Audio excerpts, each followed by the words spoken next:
everyone, welcome back. Ready for another deep dive? Always ready. Today we're going to be digging into something really cool and kind of spooky.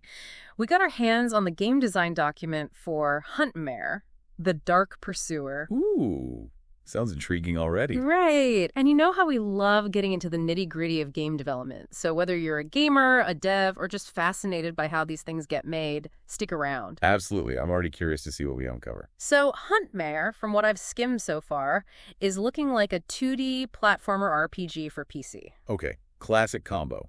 But I'm guessing there's a twist with a name like HuntMare. Oh, yeah. Big time. The setting is what really grabbed me. We're talking a world completely consumed by nightmares. You play as the last Shadow Archer trying to, well, reclaim everything the darkness has taken. Ooh, I'm getting some serious dark fantasy vibes here. And they're going with the Unity engine for this one. Solid choice.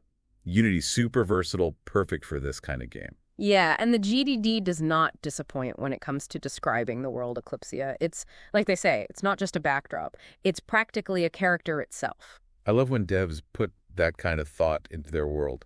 So what's Eclipsia all about? Okay, so picture this.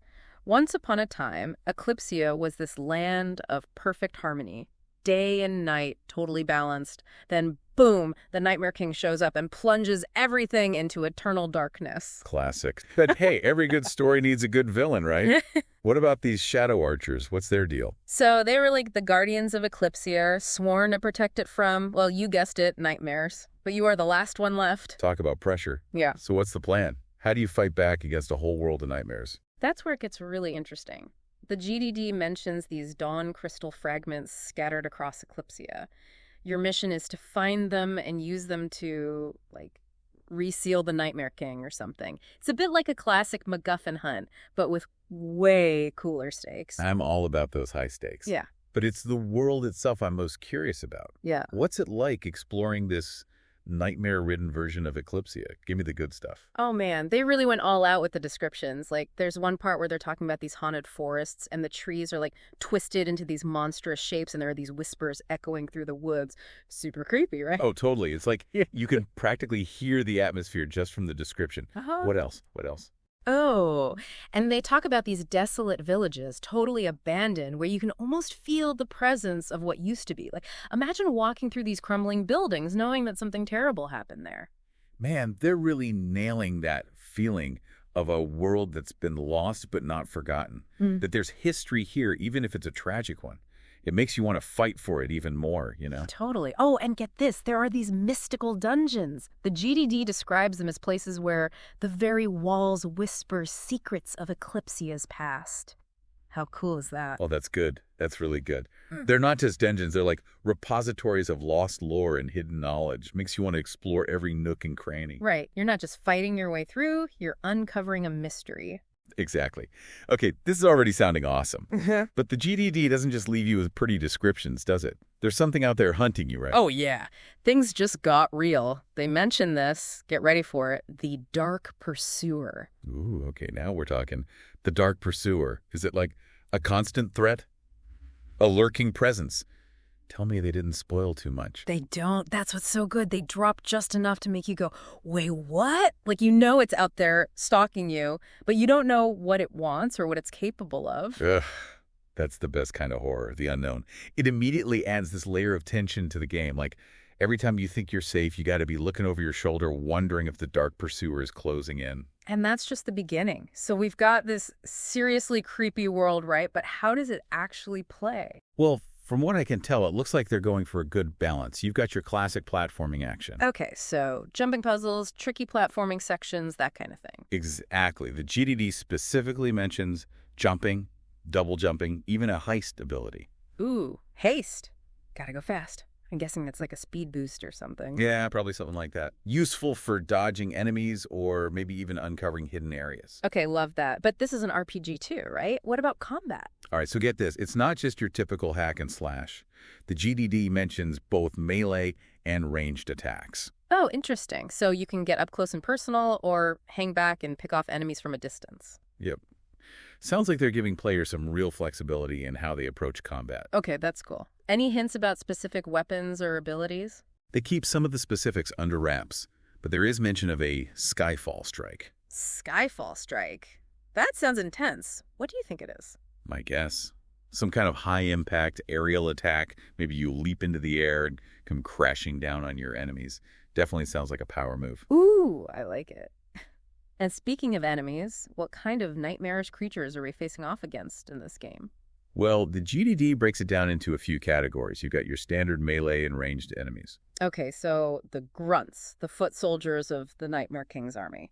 Exactly. But then they mention special enemies. These are the ones that likely have unique abilities or attack patterns. Oh, the ones that make you really work for it. Love a good challenge. Right. Keeps you on your toes.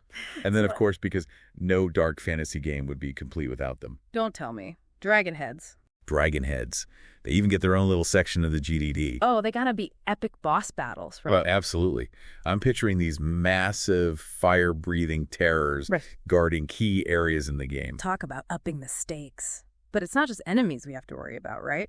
What about environmental hazards? Oh, yeah, they've got those too. Crumbling platforms, spike traps, even good old-fashioned lava makes an appearance. Classic. It sounds like Eclipsia is as deadly as it is beautiful. For sure. Yeah. But all these challenges, they tie into the RPG elements really well. As you fight, you gain experience, level up your Shadow Archer. Okay, so you're not just surviving, you're becoming more powerful as you face the darkness. Precisely. The GDD mentions improving your stats, health, even unlocking new abilities. Nice. So there's a sense of progression, like you're really growing into the role of this ultimate Shadow Archer. Exactly. But here's where things get really interesting, at least for me. They use these terms, interactive levels and non-linear progression. Ooh, okay. For those of us who don't speak game dev, what does that mean exactly? Basically, it means you have choices. It's not just a straight line from point A to point B. There are multiple paths you can take, different ways to approach objectives. Oh, I love that. It's like your decisions actually matter. You're not just following a script. Right. It adds a whole other layer of depth to the game. Yeah. It makes you think about your actions because those choices, they might have consequences. Okay, now we're getting into some serious RPG territory. Yeah. And it gets me even more excited about this Dark Pursuer. What if it's not just some random enemy, but something tied to your choices in the game? Ooh, okay, now that's an interesting thought. Right, like what if the more ruthless you are, the more aggressive it becomes? Okay, that would be seriously cool and creepy. But let's not get ahead of ourselves. You're right, you're right. But before we dive into all the what-ifs, yeah, we should probably talk about the game's presentation. Oh, yeah. The look and feel, the whole vibe. What did they have to say about that? Well, they definitely didn't skimp on the details. Even the UI gets some love in this GDD. No way, really? They're going all out. Oh, yeah. They describe it as having this really cool stone structure theme, high resolution textures. It's like they want the menu to feel like it's part of the world itself. Ooh, I love that. It's those little touches that can really make a game special. Totally. And it sounds like they're really committed to creating a truly immersive experience. From the haunting environments to the strategic combat to the choices you make, everything is designed to pull you into the world of Eclipsia. So they're really going for that immersive, atmospheric vibe. But I gotta say, this whole idea of the Dark Pursuer being tied to your choices, that stuck with me. It's one of those details that just gets under your skin, you know? Makes you really think about the implications. Right. Like, what if it's not just about winning the game, but about how you win? Exactly. What if the path to victory is paved with, well, not so good choices? And the Dark Pursuer, it's like the embodiment of that inner darkness. Ooh, I like that. It's not just some external threat. It's a reflection of the choices you make, the darkness you might embrace to achieve your goals. Which, let's be real, is a pretty awesome concept for a game.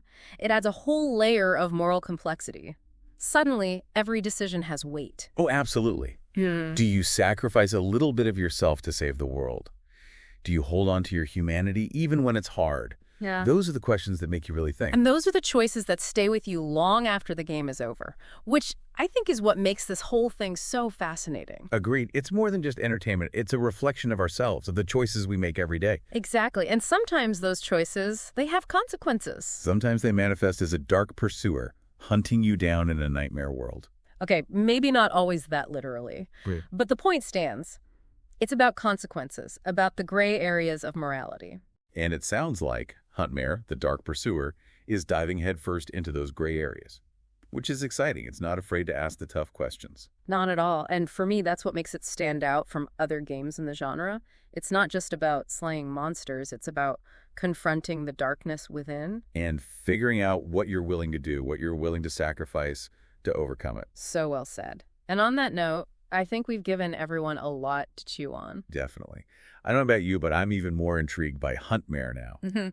That Dark Pursuer has me hooked. Me too. It sounds like it's shaping up to be an amazing game, one that'll stay with you long after the credits roll. Absolutely. A perfect blend of action, atmosphere, and thought-provoking themes. What more could you ask for? Seriously. So, to all our listeners out there, if you're looking for a game that's more than just mindless fun, keep your eye on HuntMare, the Dark Pursuer. It might just keep you up at night, but in a good way. In the best way. And hey, maybe we'll even do a follow-up deep dive once the game is out, really dissect all those juicy details. Oh, I'm down for that. But until then, that's a wrap on this deep dive. Thanks for joining us as we explored the shadowy world of HuntMare, the Dark Pursuer. Until next time, game on!